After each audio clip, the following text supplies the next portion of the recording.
I'm really excited about what we have prepared this morning, both for our time in worship and then also following worship, this ministry fair that we have prepared outside.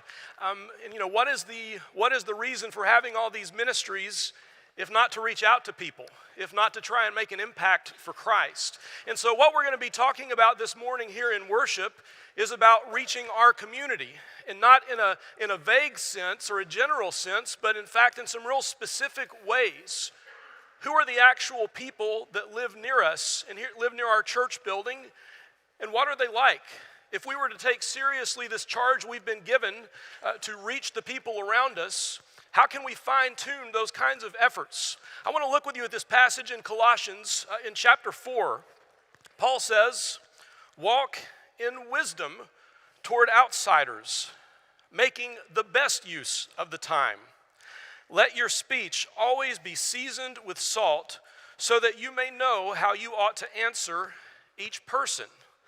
That sounds to me like specificity, does it not?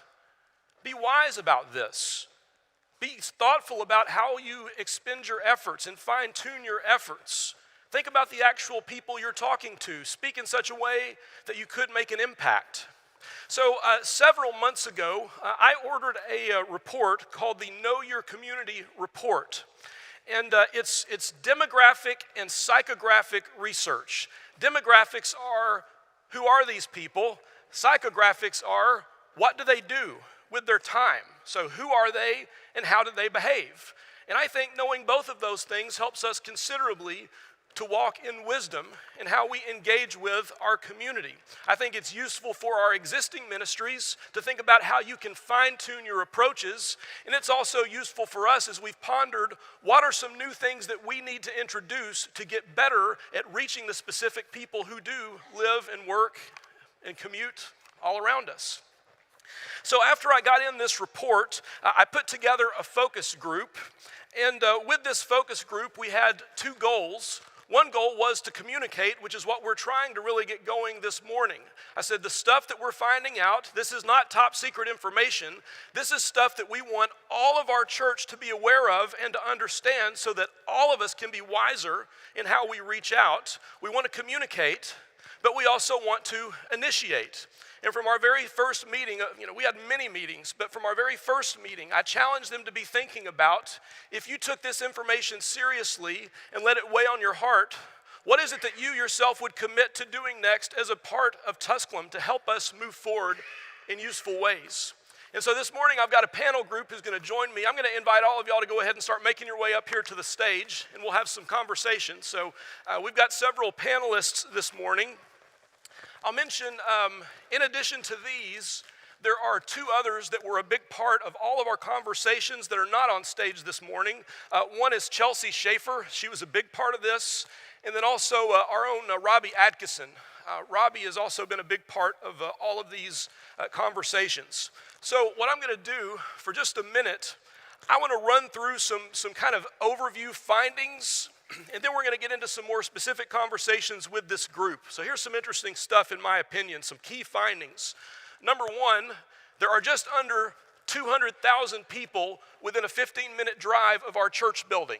Now that's important because the statistics show that a vast majority of people don't travel further than 15 minutes to go to church. So if they live further than 15 minutes away, and I know some of you do, and we're so grateful for you and your involvement, but our target should be the people most likely to come to our church, and 15 minutes drive really determines that. So we're looking at information about a 15-minute driving radius from our church building into every direction.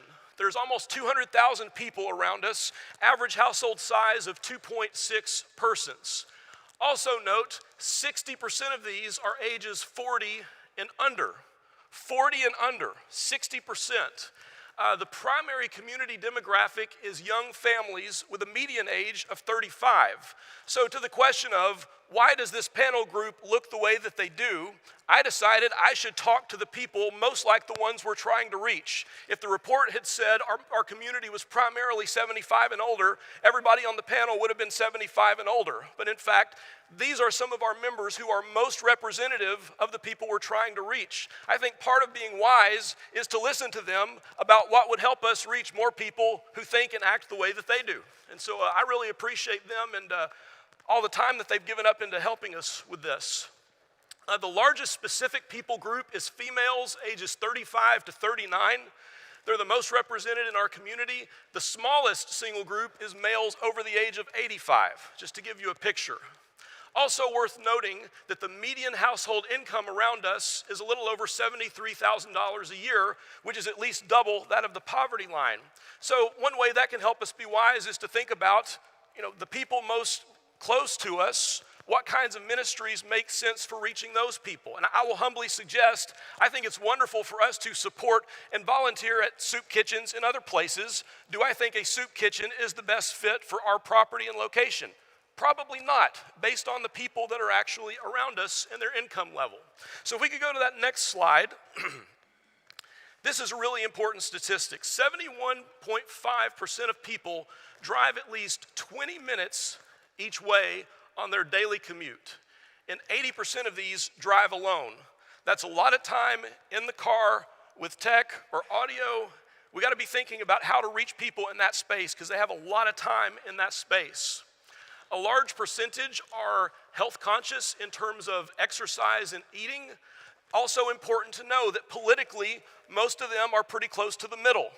It makes a difference when you're trying to think about a person's political inclinations and how you could taint your relationship. Even if you're a highly partisan person and you think that's how God would want you to be, you've still got to be wise in how you talk to outsiders, to be measured in how you use your words.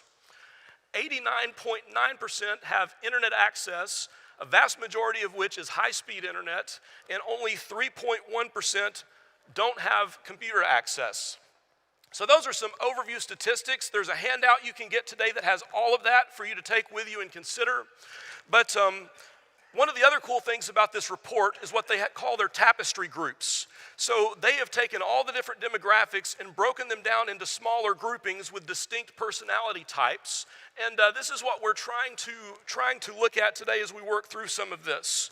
And even though we have more tapestry groups to consider, I just want to note that of all these groups, the top 5 tapestry groups represent more than 50% of the people around us. And so in other words, of these 5 groupings we're talking about, 1 in 2 people at least fits this description when you walk outside of our door.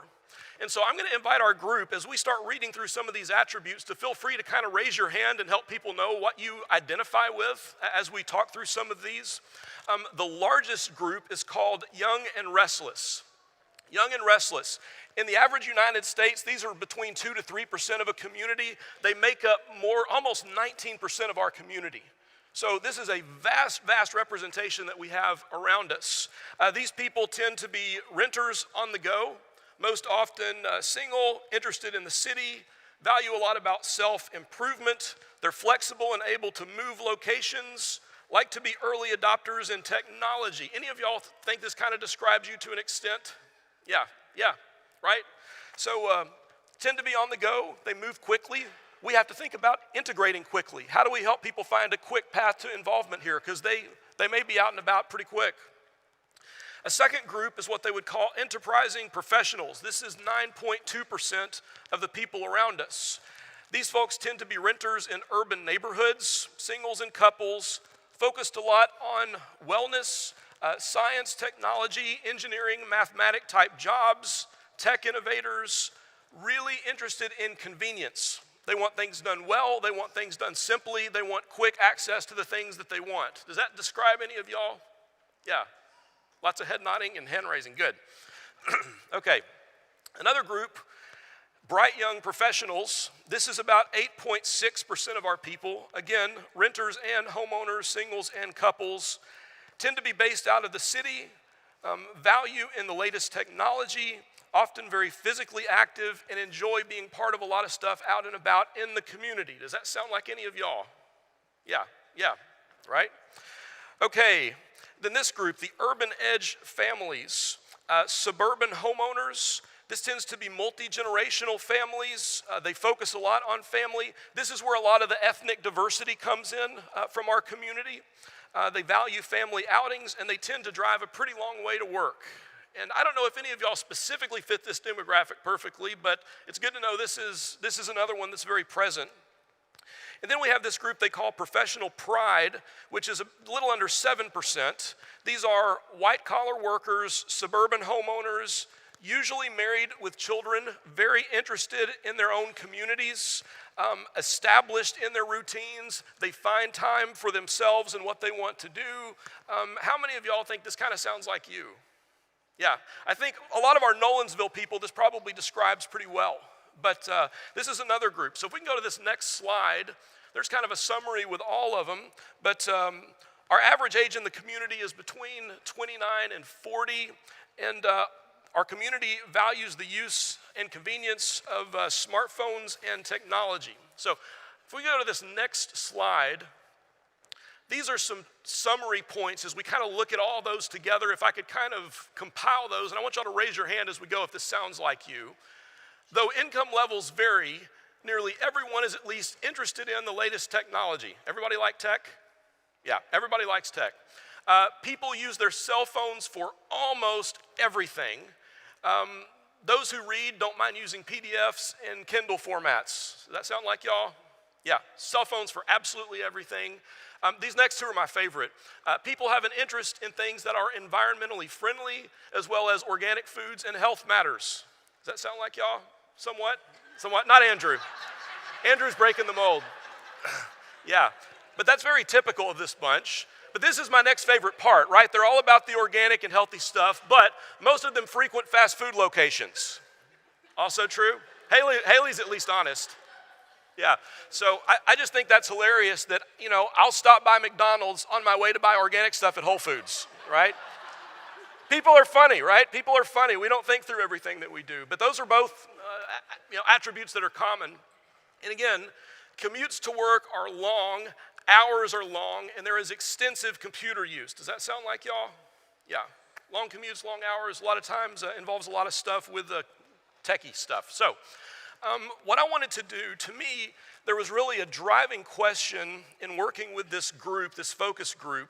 If we take this information seriously about the real people we're trying to reach, my question to them for months was, what should Tusculum do next? Like, if we take this information seriously and act wisely, what should we be doing next? And I kind of mentioned here at the bottom, this is an easy thing to say and a hard thing to practice. It is so easy to get focused on me and my comfort zone and my preferences and the way that I like things. But you know what?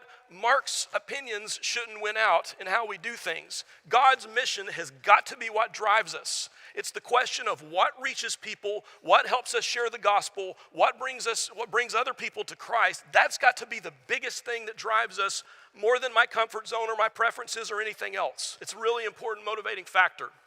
And so, let's move on to these next questions. And so I've got our panelists, and I've got them kind of paired up as we talk. I wanted to ask Mary Catherine and Romulo, what makes you excited about being at Tusculum? Is this on? Can everybody hear me? Okay. So I started attending Tusculum just over 3 years ago. I had just moved to the Nashville area a few months prior to that, and I had been searching for a church and just couldn't quite find the right fit.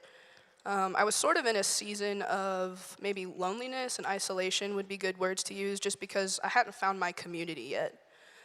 So fast forward about 5 or so months, and I found Tusculum.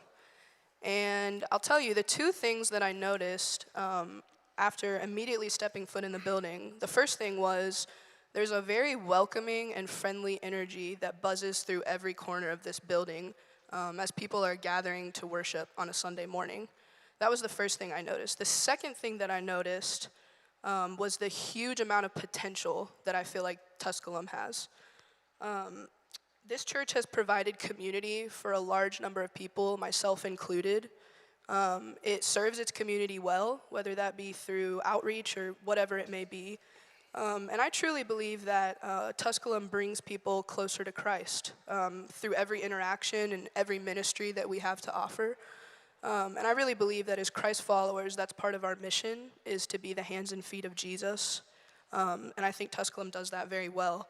I'll also say, speaking for myself, Tusculum has really given me a tight-knit community that I might not have found otherwise had I not found this place. And whether that be through emotional support or through providing me a place to live, I can look out into this audience and see a few of you who I've lived with over the past few years. Many of you who I've lived with.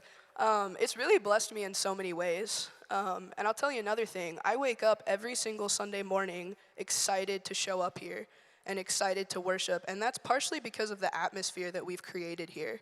I think it blesses so many people. And when I envision Tusculum years down the road, I can really see it loving and serving its community. And I can see it blessing a whole new generation of people. So those are just a few reasons why I find it exciting to be at Tusculum. I think it's a great place to be, and I wouldn't really want to be anywhere else. So Great. Thank you for sharing that. Mr. Thank Cortez? you, NK. Yeah. For me, what make me excited to be here, there is some multiple reasons. One of the reasons it will be our elders. I think we have a strong position to our elders being welcoming. They've been giving us the opportunity to be loved. I think it's not only for me, but the first day I arrived here, Mike came to me. He didn't know me. He didn't know who I was. He just jumped into me and came to me. You know, the next day was PR. Next day, another elder. Then they found out that I wasn't a Christian at the time, and they set up classes to me. They start to help me to become a better Christian, become a better person, find a better community. And that's something make me excited, because if they did that to me, then I was a random person who just walking in one day, they will do that for anyone. That's what make me excited, because I know that any new members who will come here today, tomorrow, they will have the same welcoming. That's why it's exciting me every single time where I know that our elders, they care about us. And that's so important about this church. They love us, they care, and they know who we are. And we also know who they are. So that's something exciting. They make me happy just to think about it, make me feel that I'm in a great place. Another thing that makes me excited is how Tusculum have focused a lot in our health. Not only our mental health and our physical health. When you go to the ministries later on, you will see that many ministries are focused on, let's go and have Tuesday basketball with older people. Let's go and have times with younger people. Let's go and have time with any generation. So I feel Tusculum have focused a lot in our wealth, in our health in a spiritual matter, where even where we do anything for our bodies, our mind, the focus and important time is we are doing it for God. And that's what makes me excited, because not every single person who will come here as a new member will be a Christian or a hard believer, but every person who enters here will know that our priority is God. And that's what makes me excited every single day. Great. Thank you. Thank you. So the next question is for Lillian, and actually Robbie's not able to be here today. Y'all are both going to answer that, so Lillian will get to speak to both of you, and she'll do a fine job. But one of the things we got to do a lot of was brainstorming. You know, this is kind of wide open. You know, where in the world could we go from here? And there's all kinds of ideas that I think are really good ideas, some of which are already starting to happen, some of which we've just kind of had to file away and say it's going to take more people than just us to pull this off. But Lillian, when you think about some of the brainstorming we did, what are some of the outreach ideas that our group's been discussing you think are worth sharing? Yeah, so we really had almost 30 different ideas that we came up with, and realizing that we knew we needed to kind of focus in a little bit more. And so ultimately we split up all the different ideas into 3 main categories. So the first one was demographic-based ideas, which is really about kind of going out into the community and serving them there. The second category was physical resource-based ideas, so using our facility here to bring in the community. And then the third one was internal quality enhancement, which is really, serving the people that we already have here really well, and encouraging any new people to want to stay. And so we kind of split it up into those categories, and we all kind of voted on our top favorite ideas. And I know for me, what I wanted to base that off of was how easy it would be to implement that, like how it fit into Tusculum's mission here, and then also just something that I personally would want to get involved in. So the first one, demographic-based ideas, we talked about an outreach geared towards renters, having people know where to find help in various industries and services, maybe some sort of community welcome package or roommate database. I know for me, I rent out a couple of my rooms, and that would be super helpful just to have a database that I could look onto to see who are some good quality people that I would welcome into my home. And then I know as a renter, I think it would be good to have a place that you can look up and say, okay, this place is safe and good to be there. So we also talked about dad lessons for people needing to learn some basic repairs, maybe in their homes or, about their cars, things like that. We talked about meal prep boot camp, adding recycling canisters at the church building, and that could really help us signal sensitivity to environmental conscientiousness. And then also looking for opportunities to invite outsiders to come present on their areas of expertise, really just acknowledging them for their wisdom that they can bring. And then we also have the physical resource-based ideas. So some of those that we talked about was a worship night for young adults, really all over Middle Tennessee, to come together just to sing, fellowship with one another, and meet new people. I know Concord Road kind of has a similar thing that they do once a year, and I've been to that and absolutely loved it. And so that could be something that we could do on a more regular basis to really, again, bring new people in and meet new people. We talked about a pet adoption event or a fundraiser for a local shelter. Really just partnering with a local shelter to host community events, maybe in the parking lot or something like that. Public events such as the Caring by Sharing that we've had in the past, really getting our name out there to the community. Fitness classes at our facilities, such as some yoga or Zumba, something like that. We talked about a community garden or a car wash outreach. And then finally, we had the internal quality enhancement ideas. So that kind of looked like maybe polishing up our website, our logo, our online presence. I know research says that you really have 3 seconds to catch someone's attention nowadays. And so my own experience of looking for a church home, the first thing I would do is look up their website. Did it look like it hasn't been touched in 20 years, or did it look vibrant and purposeful? That really made an impact on me. Because I know that like an updated, a nice, visually impactful website really meant that that particular church cared about my generation and wanting to invest in their online presence. So that meant a lot. And then also, we talked about updating all of that for the use of a podcast. I know from my experience, I would love to, listen to different classes here at the church. And if I can't be here on a Sunday, I personally have a very long commute to work. It's usually about an hour in the afternoons to get home. And so having the ability to have a podcast that I can plug in my phone or my car and just listen to a class that I wanted to hear, that would be a huge thing of discipleship for me. We talked about new member welcome efforts, so gifts for newcomers, the Tusculum 101 that we used to do, kind of bringing that back. We talked about the addition of a praise team to add quality and intentionality to our singing, really focusing on our worship and adding some more spaces for female involvement.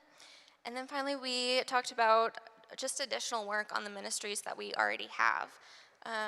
So talking to college students, young adults, young families, and really thinking about how can we strengthen what we already have and invite others to come in. Great. That was a wonderful summary. That wasn't easy. You did good on that. Note cards. Thank you, Lillian. Yeah, Lillian's a go-getter if you can't tell. So this next question, this was interesting to me because I told them again, we want to communicate and we want to initiate. And my assumption is that the first of those would happen, then we'd get around to the second one. But as we started talking about ideas and some of the ideas started really taking root in their hearts, they just went ahead and started working on some stuff. And so for this next question, this is for Andrew and for Lisa. What are some of the outcomes that have already resulted from us studying our demographics and our community and trying to take it seriously?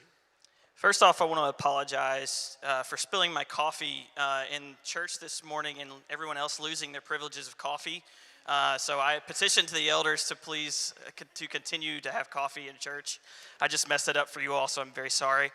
But some of the things that we have been talking about, and one of them in particular, obviously it's a little difficult for me. I'm a 33-year-old and I don't have kids.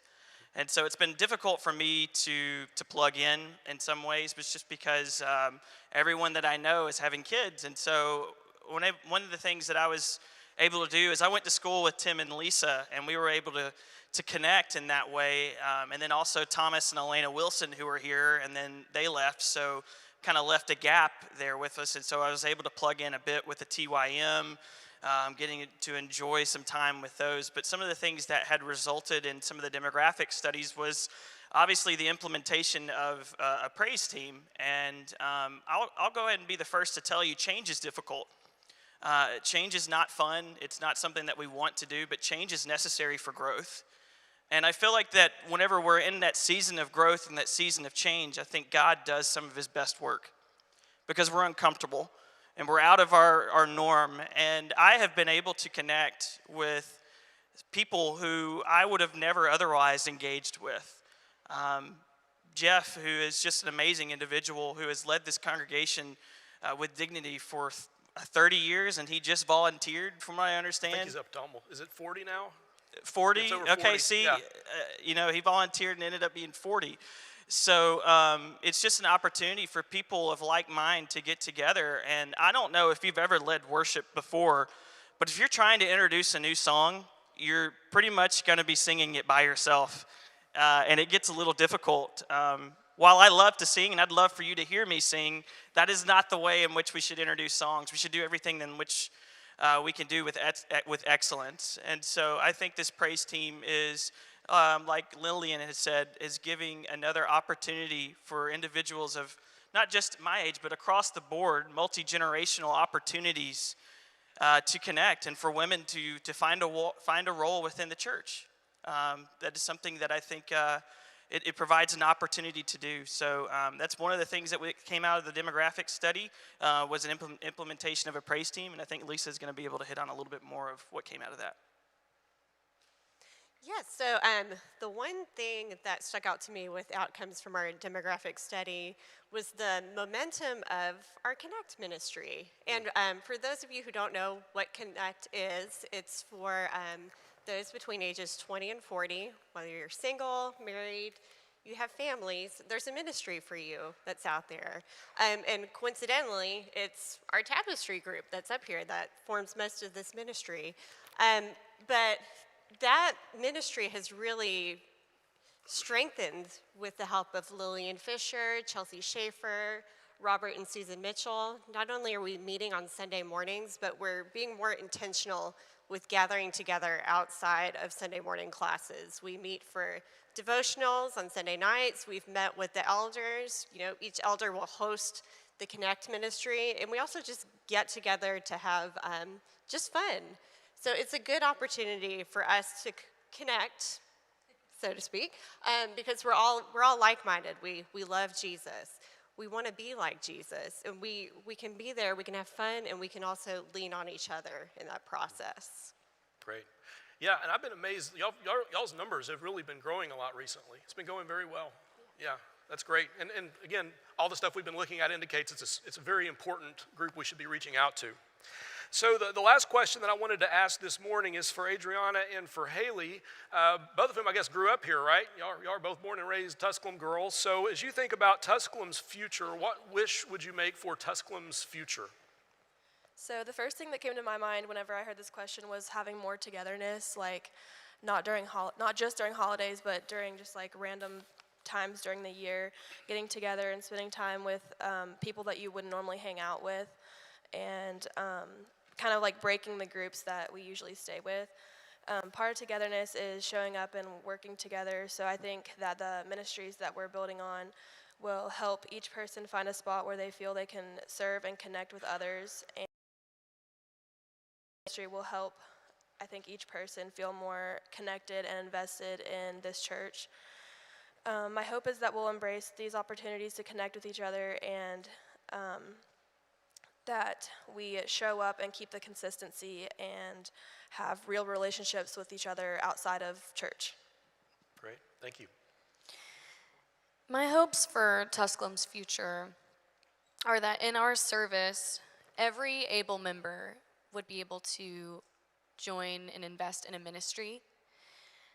We have so many talented folks out here with gifts and talents of varying kinds, and we need all of you to make this the best church we can have and the best ministries we can have. And I think I'm really excited about the ministry fair today because everybody can sort of peruse and browse one that you might find appealing to or feel like your gifts can plug into, and I'm excited. So please stick around and look at all the ministries out there. And in our worship, my hope is that we continue, as we have in years past, to foster a unique space for people to encounter God here. That's the reason that we come here, is to be together and to encounter the Lord and be in relationship with him. And our worship is such a huge part of that. Everything that we do, whether it's teaching or preaching and singing, I feel it needs to be given its due work, and we need to try to do the best we can with it. And that's one reason I'm really excited about the praise team, because we're so known for our a cappella worship in the Church of Christ.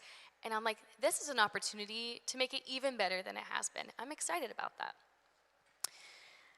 And in our connection, you know, we're here to foster our individual relationships with God and also our collective church relationship with God. And I want us to focus on us being in relationship, not coming in and checking off boxes and saying, look, I did the right thing, this is bad, let's shame you. Like, that's not what we're about here. We're about loving God and get to heaven. And I'm glad Adriana talked about being together more, because we need each other so much.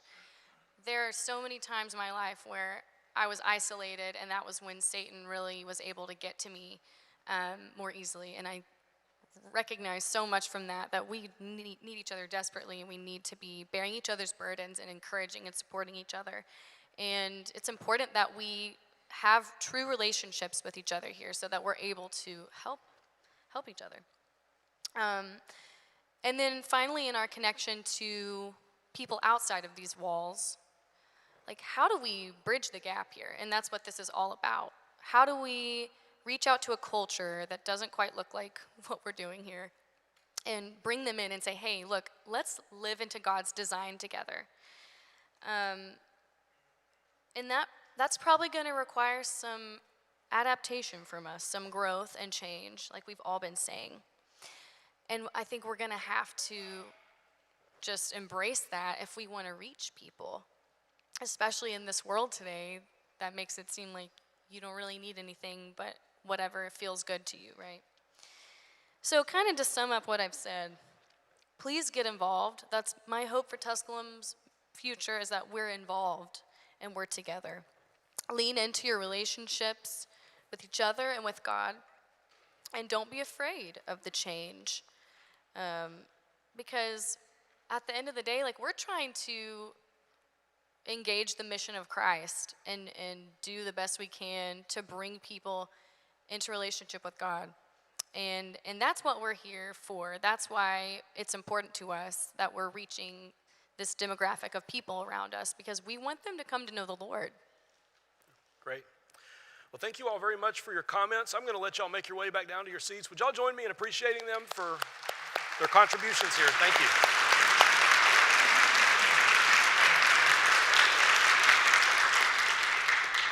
Yeah, we started meeting last summer, and then about the time we were kind of getting to a good conclusion point, my wife and I had Olivia, and I was a worthless team leader for several months, and so we finally been able to get back together and kind of finish some things out. But it's been a really enjoyable time working with that bunch, and appreciate them a lot. They did volunteer a lot of time as we process these things together. I want to remind everybody to be sure and get a handout. There's a front and back handout. The back side has a list of all the different ministries present today in the ministry fair, but the front side has some of that stuff that we talked about, and importantly, none of this information is intended to be hidden from anybody. We actually want you to have access to it. So there's a QR code you can scan or a website link you can go to, and you can download the full report along with smaller reports on each of those 5 groups that we talked about with much more information than what we presented. So if you're wanting to do a deeper dive and to learn more, we wanted to make that possible for everyone.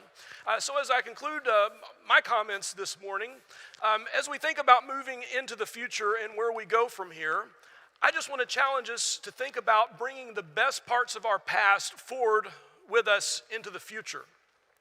Now, I grew up in Nashville. I grew up at the Donaldson Church of Christ, and so I've known Tusculum mostly by reputation over the years. But one of the things that made me want to come and work with you here at Tusculum about a year ago is knowing Tusculum's history as a church that isn't afraid of adaptation.